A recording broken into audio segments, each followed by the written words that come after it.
This year, my husband and I got invited to an ugly Christmas sweater party. Well, of course I had to make something.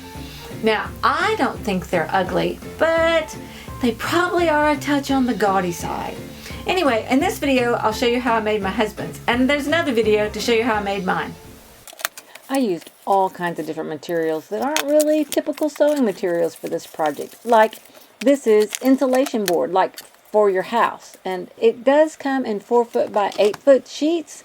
So if you're just going to do this one project, that might be a challenge. But if you happen to have some in the garage like me, fantastic.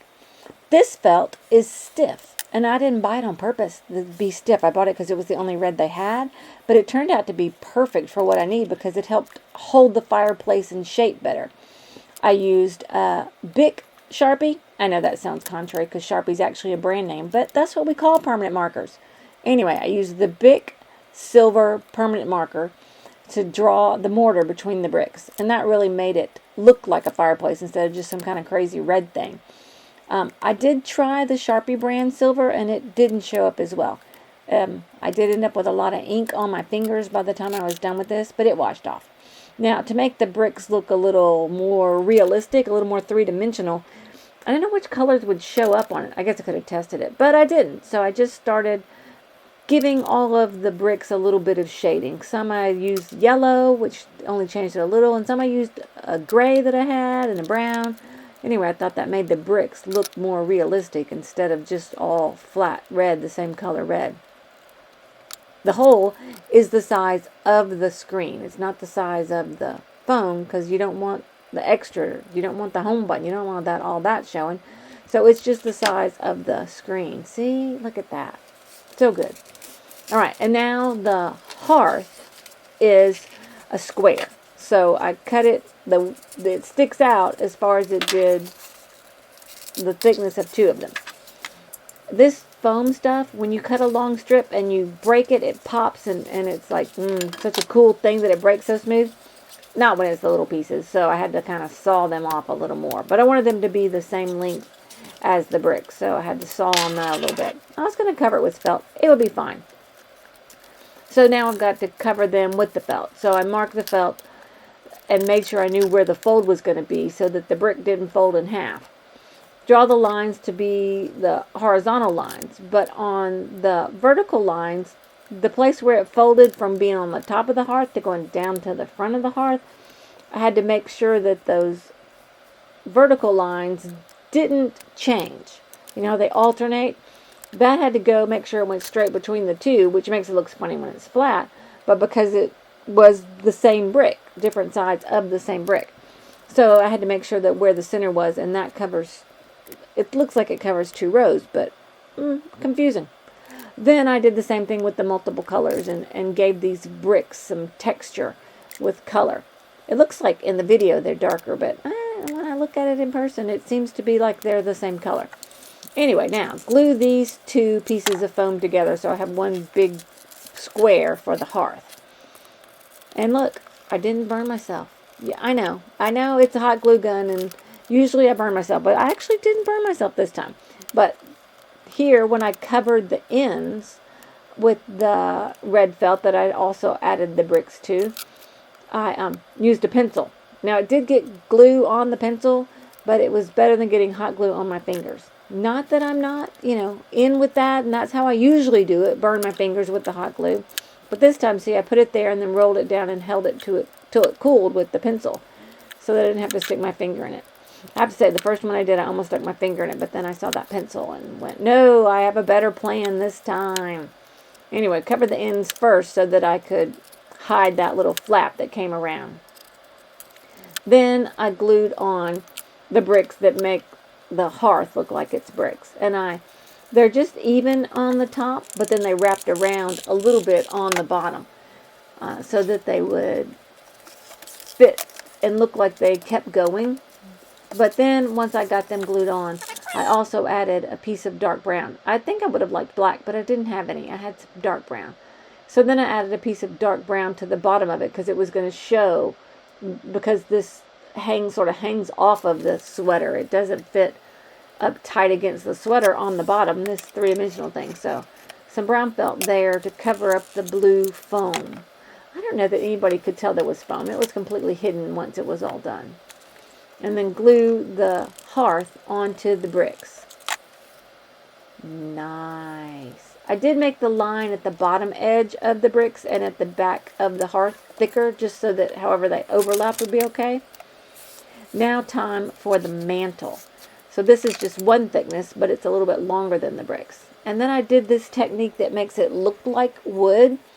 I don't know what kind of wood this might look like. It does look like wood, but if you put it to scale, it'd be some crazy big wood. It'd be like the giant sequoias or something, and we don't want to cut those down. But, you know, it looked like wood when I was done. Just don't look too close at the scale of the wood compared to the size of the bricks. So a little extra there so that I could fold it around the back. And I don't know why I did it this way. I measured and then I drew my line on the back. Maybe it's because I had drawn that texture on there and was going to get confused. I don't know. Anyway, so I started to glue that on. And then I went, oh, I've got to glue the end pieces on. So cut those, did them the same way as I did for the hearth. Cut the corners off so that there would be less bulk and glued them down around it. I did go back at the end there and add some colored texture to that, sort of some ingrain looking stuff, so that it wasn't just brown. That would have been weird, but I don't know that anybody would have really noticed. But I would have known, so that wouldn't be any good. And then this does wrap all the way around the back, so that I didn't have to try to make sure I got the blue to go away. I just went ahead and covered it with the brown felt that wrapped around on the back. Oh, do you see my pencil trick a little bit there again? Wait, I have to get this glue. Okay, I feel better. Now, it didn't line up exactly straight, but, you know, it's an ugly Christmas sweater. I'm sorry, gaudy Christmas sweater. So then look at this. Look at me using a ruler. Yes, she can use a ruler. I did use the ruler to draw the lines. I just didn't really measure everything, it seems like. So glued that on, and then there's some glue sticking off the back. Now, nothing is glued to the sweater. Everything that's to the sweater is sewn to the sweater. And that is what this plastic is for. You can buy this plastic at the fabric store. It's not anything hard to get if you have a fabric store. So then I put the dots on the four corners of the screen so that I could make sure I lined it up straight with the mantle itself. And this piece of plastic is the same size as the mantle, other than where the hearth sticks off just a little. So I put my phone in there and tried to make sure I gave it a little bit of room to slide. I don't know if that was really necessary because the sweater is a little stretchy, sweater vest. But then I was careful to line it up, and so that plastic is the same size, and make sure that I had the phone pouch where the phone screen was going to be all that you could see. Instead of trying to pin this plastic to a sweater, they're just such different, hard to pin through the plastic and easy to pin through the sweater. I just taped it down. That's just painter's tape. But that was enough to hold it in place, because this is the only part that was sewn, and that's to sew this plastic pocket onto the front of the sweater vest. Just a straight stitch. I probably made it just a little bit longer just to keep from perforating the plastic, but this plastic's not going to tear away. It's made to be sewn. It's kind of in the vinyl section, and it's made to be sewn. But that was the only thing that I had to sew on this one. So there, now I have a little pocket to keep the phone in. Wouldn't that be cute to wear it like that? Just play a video? I don't know. That seems crazy. All right. So then once I got that sewn on, I did glue the mantle to the plastic. I did not glue it, or the vinyl. I don't know the difference. I did not glue it to the sweater. There are glues that work for fabric. I'm not saying you should never glue fabric. Hot glue is not a glue for fabric. That's just yuck. So I glued the mantle to the plastic that was sewn to the sweater. And that way there was never any worry that the glue would come loose and the phone would fall out or something. It's not a phone that we're currently using. It doesn't have a SIM card or anything. Just the same, there was no reason to dump it out. So got all that glued on. Oh, look, I glued the top and the bottom, and then I had to figure out how to glue the middle. So then that's it. Just like that. you have a fireplace on the front of your shirt. Now look, I did buy those tiny little books and that little truck. The little truck is a Christmas ornament. But I made the Jesus nativity scene from Sharpies and leather. The candles are beads and toothpicks. And then the wreath is some beads and some ribbon and some shiny something. Ah, look how cute we are.